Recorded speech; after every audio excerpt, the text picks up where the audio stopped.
பைரவர் துணை. நான் உங்க ராகவன் புகழ். ஒரு 10 நாள் முன்னாடி ஒரு குட்டி ஸ்கூல் கதை சொன்னேன். அந்த கதையை கேட்டுட்டு தப்பு பண்ண அந்த வாத்தியார் மட்டும் கிடையாது, அந்த ஸ்கூலோட ஓனரையும் தண்டிக்கணும், அந்த ஸ்கூலையும் இழுத்து மூடணும் அப்படின்னு சொன்னவங்களுக்காக இன்னும் ஒரு குட்டி கதை சொல்லிக்கிறேன்.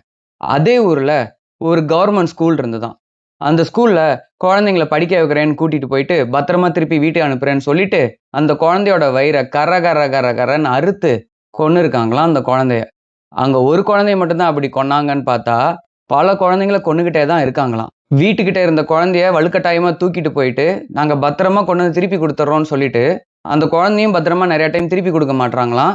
இந்த ஸ்கூலோட இந்த பிரான்ச்ல மட்டும்தான் நடக்குதா அப்படின்னு பார்த்தா இது மாதிரி பல பிரான்ச்ல நடந்துகிட்டே இருக்கான். அந்த ஸ்கூல்ல என்ன நடக்குதுன்னு பாக்குறத அலோவ் பண்றதே இல்லையா. இந்த ஸ்கூல்ல படிக்கிற எல்லாருமே வீடு இல்லாத ஏழை குழந்தைங்களாம். அவங்களோட பேரண்ட்ஸ்க்கு என்ன பண்றதுன்னே தெரியலையாம். ஏன்னா அவங்க கிட்ட பண வசதி கிடையாதான், ஆள் வசதி கிடையாதான், அவங்க சொல்றத கேட்கறதுக்கு நாதியே இல்லையாம். இந்த மாதிரி ஒரு ஏழை தாய்ங்க இல்ல, பல ஏழை தாய்ங்க தான் குழந்தைங்களை அநியாயமா பறி கொடுத்துட்டு அவங்களுக்கு நீதி கிடைக்காமையும் நியாயம் கிடைக்காமையும் அந்த குழந்தையோட அம்மா நடு ரோட்டுக்கு வந்து கதறியெல்லாம் அழுதுருக்காங்க. ஆனா யாருமே கண்டுக்கலையாம். அந்த சூப்பர்மேன், ஸ்பைடர்மேன், பேட்மேன் வரிசையில் இருக்கிற அந்த டான்சர் மேன் இதை பத்தி நியூஸ் மீடியா கிட்ட பேசினாராம். ஆனா இந்த நியூஸை மொத்தமா மறைச்சிட்டாங்களாம் அந்த நியூஸ் மீடியா. நல்லா இருந்த தான் குழந்தைங்களை இழந்த இந்த ஏழை தாய்ங்க நடு வீதியில இறங்கி அழறப்ப அந்த டான்சர் மேன் எப்படியாச்சும் இந்த மாதிரி விஷயத்த மக்கள் கிட்ட கொண்டு போய் சேர்த்தணும், இதுக்கு கேள்வி கேட்கணும், பாதிக்கப்பட்டது பணக்கார குழந்தையா இருந்தாலும் பரவாயில்ல, ஏழை குழந்தையா இருந்தாலும் பரவாயில்ல, 2 பேருக்கும் நியாயம் கிடைக்கணும்னு போராடினதுக்கு அப்புறமும் அந்த டான்சர் மேனுக்கு பணக்கார குழந்தைங்கனாலே பிடிக்காது அப்படின்னு பட்டம் கட்ட ட்ரை பண்ண அந்த மக்களோட அறியாமையை பார்த்து சிரிச்ச அந்த டான்சர் மேன் என்னென்ன நடந்தது, அவர் என்னென்ன பண்ணியிருக்கிறாரு அப்படிங்கிறத ஒவ்வொன்றா மக்களுக்கு தெளிவுபடுத்துவாரு.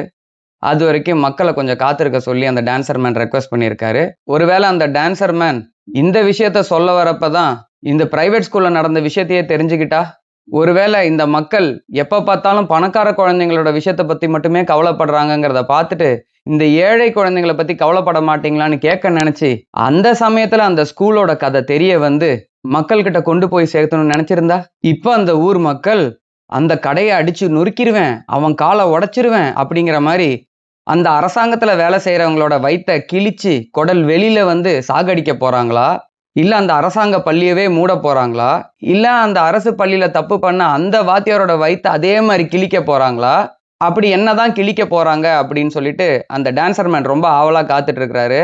நானும் ரொம்ப ஆவலா காத்துட்டு இருக்கிறேன். நெற்றிக்கண் திறப்பினும் குற்றம் குற்றமே.